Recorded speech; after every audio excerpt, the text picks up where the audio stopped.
Hola, en el contexto del curso que íbamos a dar en marzo de 2020, que se llamaba Leer Buenos Aires, para ir decodificando algunos signos de los estilos de los edificios de esta ciudad, y en vista de la cuarentena, Espacio Panorama les ofrece en esta ocasión un paseo virtual por uno de los barrios de Buenos Aires. En esta ocasión visitaremos el barrio de San Nicolás. Y este barrio es un barrio que difícilmente se lo conozca por su nombre, porque muchos lo llaman el centro. Pero el centro es una denominación que integra una serie de barrios que no existen. El centro, Congreso, Barrio de Once, Barrio Norte, son denominaciones que no corresponden a la nomenclatura catastral. En esta ocasión nos va a acompañar el poeta Celedonio Esteban Flores, quien le dedicó a la esquina de Corrientes y Esmeralda, una esquina porteña si las hay, el siguiente poema. Te glosó en poemas Carlos de la Púa y Pascual Contursi fue tu amigo fiel. En tu esquina rea cualquier cacatúa sueña con la pinta de Carlos Gardel. Porque este es un barrio muy porteño, emblemático, en cuya esquina se citaron muchos tangueros. Acá vemos una imagen de 1929, donde la calle Corrientes todavía no era avenida. En realidad se hace avenida, se ensancha en 1931 y sus obras terminaron en 1936. Es una esquina y es una zona de mucho bullicio, lo es hoy y lo era en aquel entonces, donde se reunían poetas, donde se reunían artistas, y la bautizó Roberto Gil como que la calle que nunca duerme. Roberto Gil dice que cuando todas las calles honestas están durmiendo, Corrientes sigue vagabundeando. Y en esta esquina tenemos un hotel que ya no existe más, que fue demolido, el Royal Keller, donde se reunían intelectuales y muchos letristas de tango. Celedonio Flores estuvo en este lugar, también Gardel, reunido con sus amigos, y tenían encuentros en el sótano del hotel con reuniones que ellos decían que eran metafísicas. Acá Scalabrini Ortiz empieza a esbozar el concepto de el hombre que está solo y espera. Vacarezza va a inspirarse en sainetes y va a tener de alguna manera un interés por lo que era la revista que venía importada de París y Estados Unidos. Y para seguir conociendo el barrio, les voy a presentar su escudo, que tiene los siguientes símbolos. La bandera argentina, porque donde está ahora el obelisco estaba la iglesia de San Nicolás, donde en 1812 se hizo la bandera por primera vez en la ciudad de Buenos Aires en el mástil de la torre. Entonces en el mismo lugar se emplazó luego el obelisco y en conmemoración a eso se coloca la bandera, la iglesia justamente donde fue izada, el obelisco, los rascacielos del centro, por los edificios en gran altura que aparecen, especialmente los dedicados a la parte económica, a la City, los laureles que están simbolizando a los patriotas que pasaron por esta zona. Recordemos que la calle Florida era una calle residencial donde estaban las clases patricias, que fueron las que pugnaron por la emancipación de nuestro país, como colonia española. Mariquita Sánchez de Thompson tenía su casa en la calle Florida, la primera empedrada en toda la ciudad, y donde se cantó el himno por primera vez en uno de sus salones.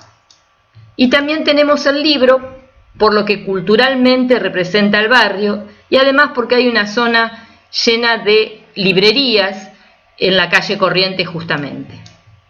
¿Y cuáles son los límites? Los límites van a tener al norte la avenida Córdoba, Eduardo Madero al este, avenida Callao, donde hacia el sur se llama Entre Ríos y pasando Rivadavia es Callao, Avenida Rivadavia, que era una calle real que se llamaba desde la época de don Juan de Garay de la fundación, porque es una calle que había que respetarse. Cuando se empezaron a amojonar la ciudad, la calle Rivadavia era una calle que los vecinos tenían que dejar para lo que era el tránsito de animales. El resto de las calles las iban haciendo internas dentro de los mismos solares, o sea que los vecinos atravesaban terrenos porque no estaban alambrados, no estaban separados. Por eso se le llama calle real. Había otras calles que tenían la denominación de sus vecinos. Y este barrio está situado al noreste de la ciudad. Y como les decía, en la fundación vamos a tener una urbanización que fue instaurada a través de las leyes de Indias. Estas leyes fueron organizadas e implantadas por Felipe II, que era hijo del rey Carlos V, quien empezó a organizar las disposiciones que tenía la corona sobre cómo trabajar, cómo urbanizar los terrenos que iban conquistando. Vemos acá que la ciudad que funda Juan de Garay iba a tener 144 manzanas y estaba limitada por, el fuerte, que está debajo de la calle Balcarce, hacia, en este caso el este sería, en la parte inferior de la imagen, que tiene esta forma estrellada por un tema de defensa. El otro extremo iba a ser Viamonte, Libertad, que después de la calle Real se llama Salta, después de Rivadavia, y la avenida Independencia. Tenemos que cerca del fuerte estaba un lote que correspondió a Juan de Garay, muy cerca de lo que sería la plaza. En realidad, las leyes de India, en los artículos 126 a 134, indicaba cómo debían disponerse los solares, es decir, la plaza, el fuerte, el cabildo, la iglesia, y no permitía que en las primeras manzanas hubiera terrenos de particulares. Bueno, en este caso Juan de Garay toma un terreno muy cerca de lo que era el fuerte. Otro de los artículos que imponía las leyes de India era tratar con los indios, o sea, los pueblos originarios, con una convivencia en paz y en consentimiento, algo que las leyes de India estaban considerando a través de Felipe II. Y tenemos que en un terreno de las calles actuales, Florida y Avenida Corrientes, tuvo su título de propiedad la señorita Ana Díaz, que fue una de las 400 solteras que llegó con Juan de Garay. Es la única mujer que tuvo un título de propiedad, la primera, en esta expedición. Y acá tenemos la avenida Rivadavia, que era la calle real que había dispuesto don Juan de Garay. Para 1776 hay un cambio en lo que es la ciudad de Buenos Aires, que era una ciudad bastante pobre, y que empieza a repuntar por su puerto natural en 1776, cuando se la instituye como capital del virreinato. Vemos en esta imagen, que rondaría de los años 1880, 1890, la aduana de Taylor, que está dispuesta al fondo, y a las lavanderas con su labor, con las prendas secadas al sol, en una tienda de campaña muy rudimentaria. Observen bien que el río llegaba hasta la calle Alem, es decir, ha tenido la zona tres por lo menos rellenos importantes, es decir, que es un barrio que se agranda. Se agrandó en 1780 a través del virrey Bertis, en 1846 Juan Manuel de Rosas compone otro nuevo relleno, y finalmente en 1887, con el puerto que proyecta Eduardo Madero, se hace el último relleno, y esto es lo que aleja el río, este puerto va a alejar al río de la ciudad.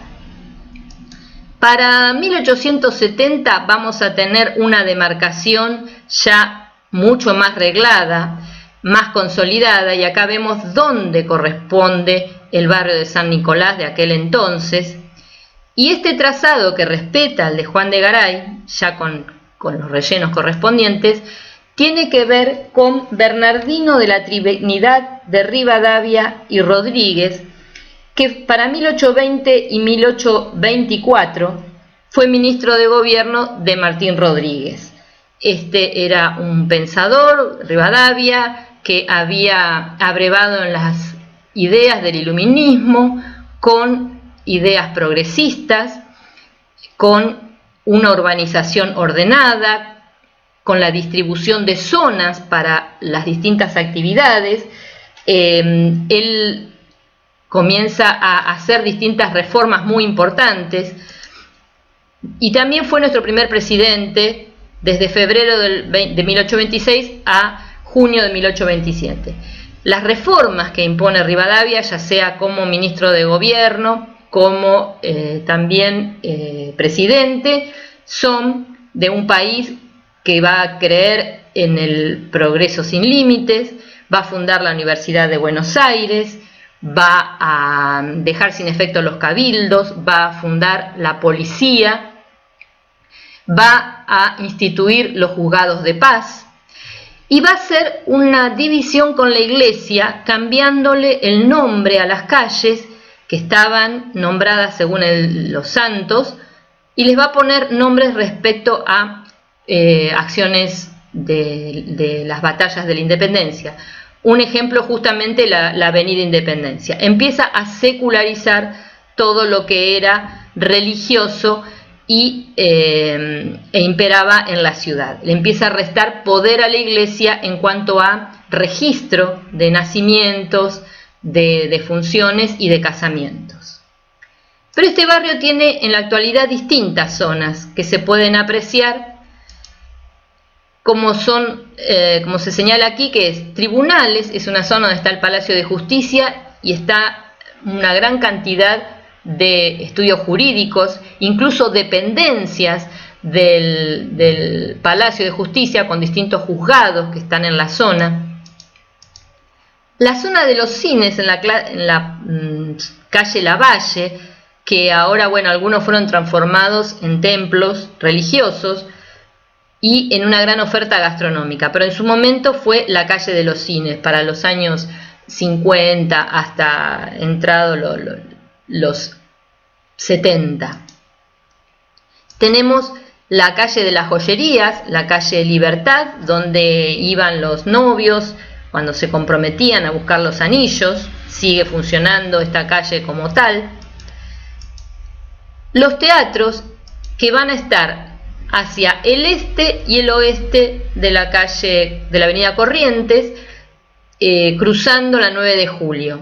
Del lado este vamos a tener, todavía prevalecen algunos teatros de revistas, y del lado oeste teatros con un repertorio más variado. Las librerías, que se concentran básicamente por la calle Corrientes, hay una gran oferta de nuevos y usados. En la misma zona de las librerías vamos a encontrar por la calle Sarmiento una zona de instrumentos musicales donde la visitan los melómanos. La Florida, la calle Florida, que les comentaba, que es absolutamente peatonal, que termina en Retiro y que es un paseo de compras en la actualidad, sumamente concurrido. Y finalmente la City bancaria, donde se reúnen una gran cantidad de bancos y financieras que obviamente los fines de semana dejan esta zona prácticamente desierta porque no hay movimiento. Dentro de este barrio, un edificio límite que vamos a tener es la Catedral de Buenos Aires, que tuvo una historia de idas y vueltas, donde hay varios derrumbes, donde hay varios intentos de edificación y de que sea un edificio religioso de importancia debido a que Buenos Aires era la capital de la República. El primer, digamos, proyecto que nos llega hasta nuestros días es del arquitecto Antonio Maselia, a mediados del siglo XVIII, y luego vamos a tener una catedral con un frontispicio cuyo autor es el arquitecto Próspero Catelín. Acá vemos un sector donde iba a haber una torre que nunca se edificó, porque la imagen de la catedral es una imagen cívica, no es religiosa, es una imagen que para la época era lo más importante para secularizar los templos. Vemos una construcción baja donde hoy está el Banco Nación, obra del arquitecto Alejandro Bustillo. Y dentro del esquema compositivo del pórtico de la catedral va a aparecer un elemento que se va a destacar siempre en los edificios académicos, que es el eje de simetría especular, hacia un lado y hacia el otro, dejando de lado las esculturas que están en el frontis, en la parte superior, se repite el mismo esquema. Y acá vemos que el pintor Eliot en su acuarela nos muestra una catedral sin fachada, una catedral que realmente fue postergada en su culminación porque no había dinero, por desencuentros, en fin, y va a intervenir Próspero Catelín justamente para hacer el pórtico que va a recordar a edificios franceses. Y acá empieza la disyuntiva. Algunos dicen que se parece a la Madeleine. La Madeleine fue erigida en 1842 y la catedral en 1822 a través del impulso que le da Rivadavia. Lo que más se parece, según algunos autores, es el Palacio de Borbón. La catedral nuestra, más que parecida a la Madeleine, que es un templo religioso, se parece a un templo legislativo. Acá vemos cómo el pórtico del Palais de Borbón es muy parecido a nuestra catedral. Y tenemos que el friso fue posterior a la erección del pórtico. Acá vemos una acuarela del ingeniero Carlos Pellegrini, donde está liso, todavía no se había concretado. Vemos otra acuarela del interior de la catedral, del ingeniero Pellegrini, quien llegó a Buenos Aires en 1828 para trabajar en el departamento de ingenieros que había instituido Rivadavia, pero que cuando asume como gobernador Juan José Viamonte en 1829 lo deja sin efecto. Y acá vemos como el ingeniero, sin trabajo, empieza a hacer acuarelas que son un testimonio, casi una fotografía de época. Es muy exitoso, de hecho muchos documentos mostrándonos cómo era la vida de aquel entonces pertenece al ingeniero, y recién para 1853 vuelve a retomar su profesión como ingeniero y arquitecto y erige el primer Teatro Colón, que estaba cerca de la Plaza de Mayo, que tuvo vigencia de 1857 a 1888.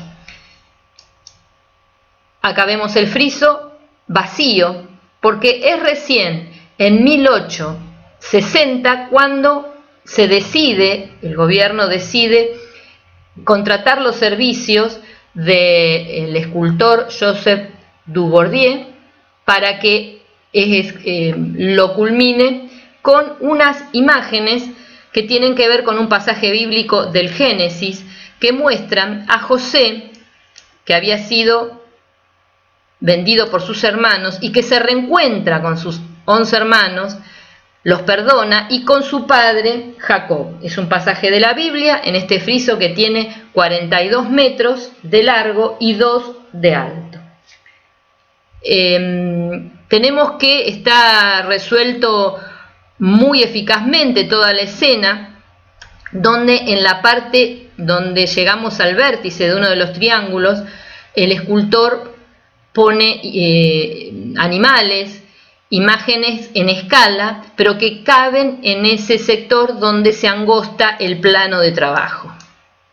Y para ir viendo cuáles son los elementos que componen nuestra catedral, vamos a ver algunas de sus elementos, como ya les dije, el frontis, el arquitrabe, que es la viga que apoya sobre 12 columnas, que quieren significar los 12 apóstoles, el capitel, que es corintio, esto significa que tiene hojas de acanto y representa a la naturaleza. Recordemos que los órdenes representaban lo masculino, dórico, como un almohadón, las mujeres, lo femenino, jónico, y corintio era la naturaleza.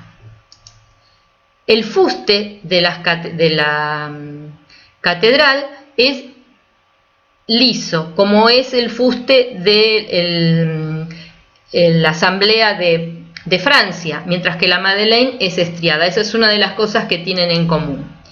Y tiene también un estilo bata, que es una escalera, una escalinata, que se encuentra para acceder al templo.